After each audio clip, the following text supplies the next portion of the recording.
Saya dah 2 malam saya beritahu kalau Datuk Najib tidak dibebaskan sebelum PRN ini, kebaran kalian untuk kita kalah 5 buah negeri daripada 6 itu ada.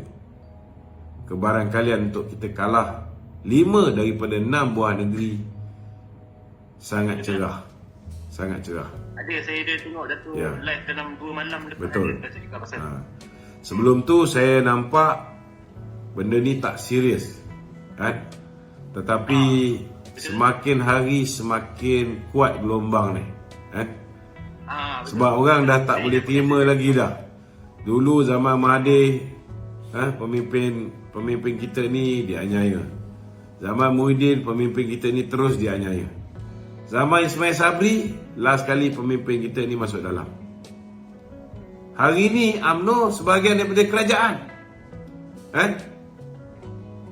Memang betul lah, kerajaan hari ni tidak mahu dilihat sama macam Mahathir, sama macam apa yang Mahathir buat, dapat kuasa terus tukar AG, tukar CG.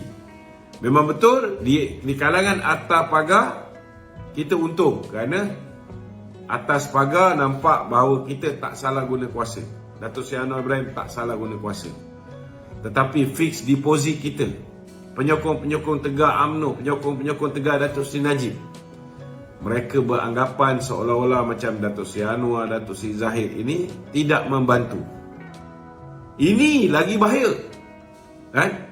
Dan ini boleh menyebabkan bukan setakat Datuk Zahid jatuh, UMNO boleh hilang sokongan orang Melayu, dan akhir sekali kerajaan Datuk Seri Anwar Ibrahim pun boleh tumbang. Ini realiti dia. Apa yang Nazmi cakap tu betul. Saya tak kata tak betul. Dan inilah mesej yang kita cuba nak sampaikan kepada kerajaan hari ini, supaya kerajaan ni setidak-tidaknya simpatilah dengan nasib yang menerima, yang ditimpa oleh kepimpinan UMNO hari ini. Ditelan mati mak, di luar mati bapa. Kita buat macam-macam nak bantu Datuk Najib ni, tapi banyak benda yang kita tak boleh nak cerita kat umum. Tetapi rakyat tak mau tahu apa yang kita nak bantu bosku. Rakyat nak tengok result. Bosku keluar tak sebelum hari raya? Nak keluar sebelum hari raya, nampak gayanya memang dah kabul. Sebab apa? Tarikh terdekat untuk Majlis Pengampunan Diraja ni bersidang, ataupun Lembaga Pengampunan Diraja bersidang, ialah pada hari raya yang ke-7.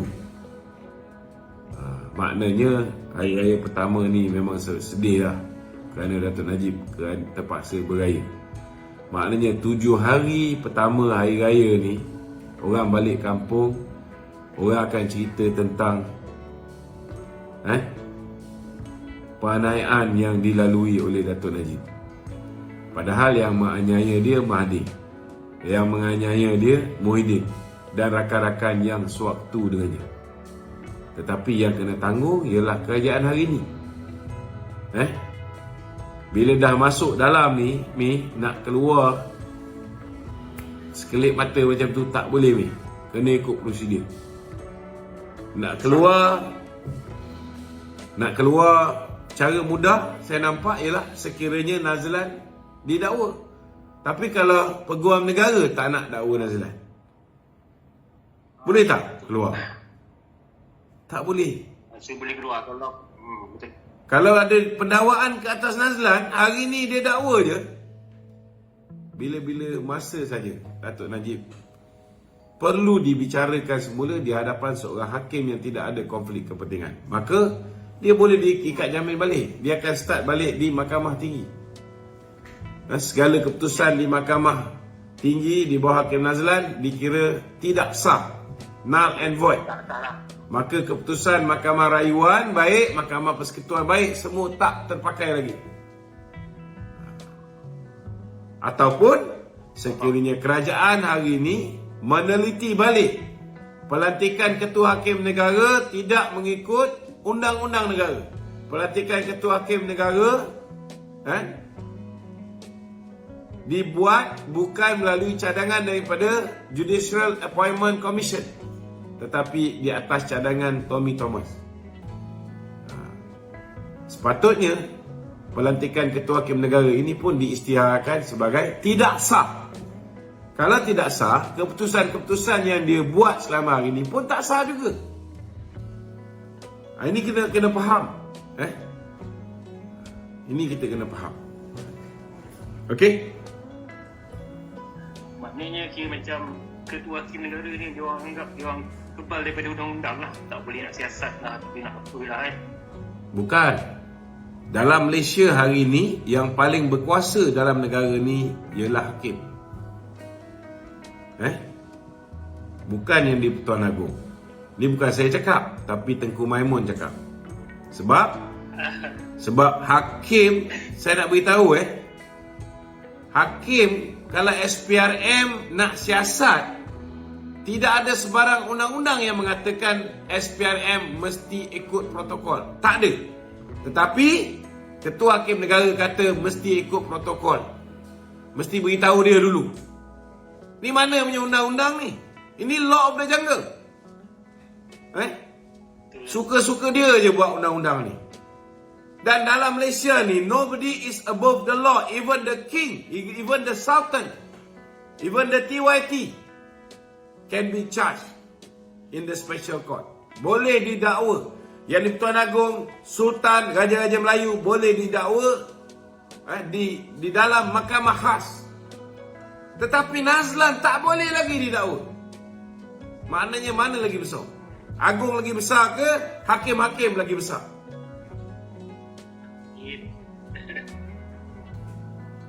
Jadi benda ni betul ke tak betul? Benda ni betul ke tak betul? Itu sebab saya merayu kerajaan hari ini. Betul kita nak supaya tidak dilihat, tidak ada, kita nak supaya rakyat nampak tidak ada campur tangan politik di dalam sistem perundangan, di dalam sistem kehakiman Jabatan Pegawai Negara. Tetapi sedarlah, tolonglah sedar bahawa campur tangan politik tu sudah bermula zaman Mahathir, diteruskan zaman Muhyiddin dan juga zaman Ismail Sabri. Kalau tidak ada campur tangan politik Datuk Seri Anwar Ibrahim dalam membersihkan campur tangan politik sebelum ni, maka selagi itulah Badan Kehakiman di bawah telunjuk Mahathir, Jabatan Pegawai Negara di bawah telunjuk Muhyiddin. Ini basic yang kita kena faham. Ini basic yang kita kena faham. Jadi selagi Datuk Seri Anwar Ibrahim tidak meletakkan tangan dia untuk menghentikan campur tangan politik, bebaskan dengan sebebas-bebasnya Badan Kehakiman kita, Jabatan Pegawai Negara kita, make sure tidak ada lagi legasi Tommy Thomas di dalam tu. Tidak ada lagi orang yang boleh mengikut telunjuk mana-mana ahli politik. Kena make sure benda tu dilihat bebas dan benar-benar bebas. Bukan hanya benar-benar bebas, tapi mesti dilihat bebas. Hari ini kalau tengok muka Tengku Maimun pun, tengok bagaimana dia naik pangkat begitu cepat, boleh potong 15 orang hakim yang senior daripada dia. Daripada Datuk Seri naik pergi ke Tan Sri tak sampai setahun naik pula. Setahun lepas tu terus naik jadi Tun. Laju. Sebab apa? Hakim Nazlan,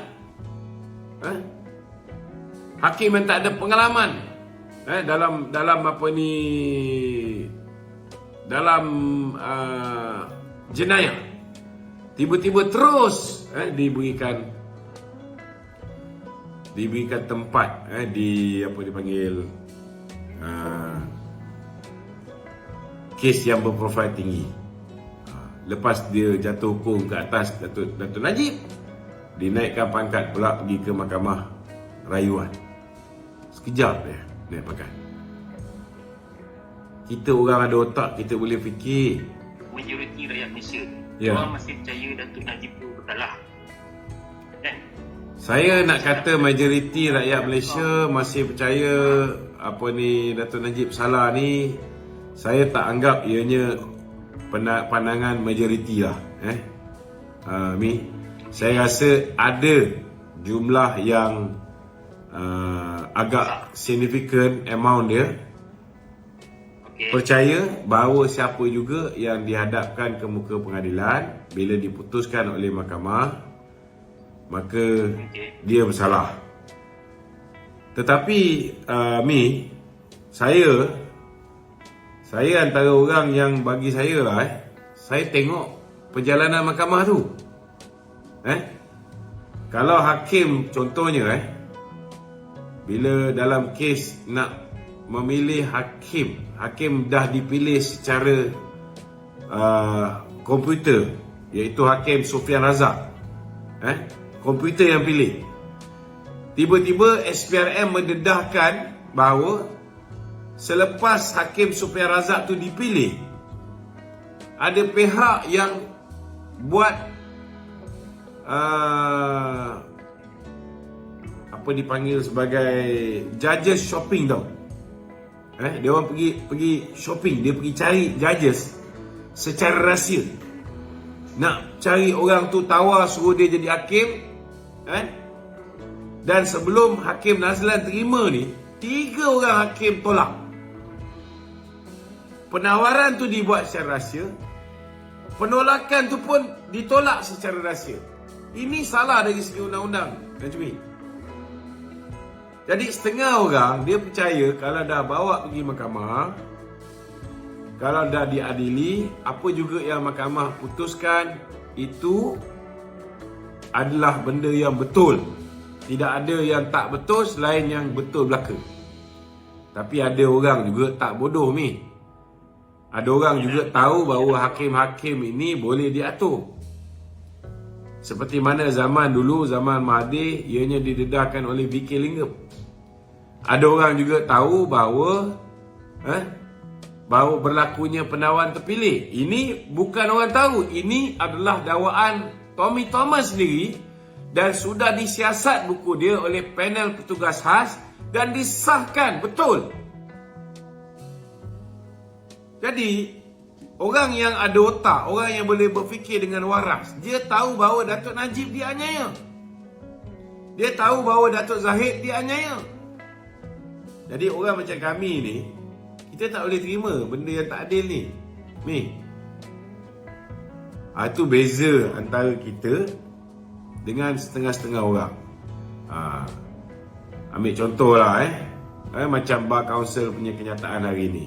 Betul lah Bar Kausel cakap, kalau satu orang hakim buat keputusan yang berbeza, tak bererti dia betul. Dan yang 4 orang yang buat keputusan tu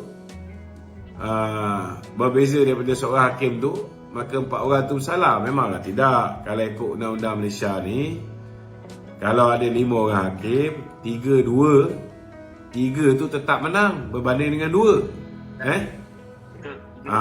Itu memang apa ni prosedur perundangan biasa. Majoriti akan menjadi keputusan. Sama ada kalau majoriti tu menolak keputusan Mahkamah Rayuan, maka Datuk Najib akan menang. Tapi sekarang ni majoriti 4 orang dia telah bersetuju dengan keputusan Mahkamah Persekutuan, maka Datuk Najib kalah. Itu keputusan undang-undang Tetapi orang yang boleh menggunakan akal fikiran yang waras, kita pun boleh fikir, takkanlah hakim yang masih lagi dilantik oleh Tengku Maimun, yang masih lagi bekerja di bawah kepimpinan Tengku Maimun, nak berani buat satu keputusan yang bercanggah dengan ketua dia sendiri. Faham tak ni? Jadi sebenarnya semua orang boleh bagi pandangan, semua orang boleh bagi idea. Siapa yang nak Datuk Najib duduk dalam penjara, dia boleh bagi pelbagai alasan, pelbagai reason, pelbagai fakta untuk menyokong. Siapa yang nak Dato' Najib dibebaskan, sama juga. Dia juga boleh bagi pelbagai alasan, pelbagai fakta untuk menunjukkan Dato' Najib tidak memperolehi keadilan. Jadi akhirnya ni dia bergantung kepada penilaian masing-masing. Cuma bagi kami yang mengikuti kes Dato' Najib, mengikuti kes Datuk Seri Zahid secara dekat, kita tahu penglibatan Hakim Nazlan daripada awal lagi penubuhan SRC itu pun. Dia sebagai company secretary, dia sebagai head of legal and corporate affairs Maybank, dia sebagai general counsel Maybank, dia terlibat. Tetapi dalam dia punya judgement, dia menipu. Dia kata Dato' Najib bersalah kerana niat dia tubuhkan SRC itu pun tak betul, padahal dia sebahagian daripada tim yang telah menubuhkan SRC. Maybank dibayar RM800,000 lagi oleh 1MDB di atas khidmat dia dalam proses penubuhan SRC. Jadi macam mana kita nak terima hakim macam ni? SPRM pun dah kata dia dah langgar Kod Tata Etika Hakim 2009 di bawah Seksyen 8 dalam kurungan 1A kerana gagal untuk mengisytihar dia punya konflik of interest ataupun konflik kepentingan. Dan sudah pun langgar Akta Suruhanjaya pencegahan ni, sudah pun melanggar kanun kesiksaan Seksyen 220 kerana menghukum tidak mengikut undang-undang, tidak mengikut perlembagaan negara.